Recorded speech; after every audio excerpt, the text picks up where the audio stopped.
तर नमस्कार मित्रांनो, तुम्हाला तर माहिती आहे पुण्यात खूप उन्हाचं तापमान वाढलं आहे. तर त्यामुळे घरी बसल्यापेक्षा चला म्हणलं कुठेतरी फिरून यावं. तर रामकृष्ण हरी मंडळी, मी आणि मयुरी आलो आहे आज आळंदीमध्ये. चला आतमध्ये जाऊ आता. आतमध्ये तुम्ही बघितलीच किती मोठी लाईन आहे. तर हे बघू शकता तुम्ही पूर्ण डबल किती मोठी लाईन आहे. तर आज नेहमीपेक्षा जास्तच गर्दी आहे थोडी. तर आम्ही आता लाईनमध्ये लागलो आता. बरीच लंबी लाईन आहे.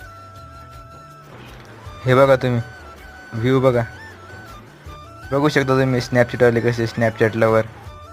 हे आतमधला व्ह्यू तुम्ही बघू शकता किती गर्दी आहे. आज जरा जास्त बरीच गर्दी आहे. आज आतमध्ये भजन म्हणून राहिले. अजून खूप मोठी लाईन आहे. मग लाईनमुळे थांबू तर खूप कंटाळा आला होता आता. हे आमच्या मागच्या भागात बघू शकता तुम्ही भगव कवड्यावाले. ते कीर्तनकार आहेत, हरिभक्त पारायण.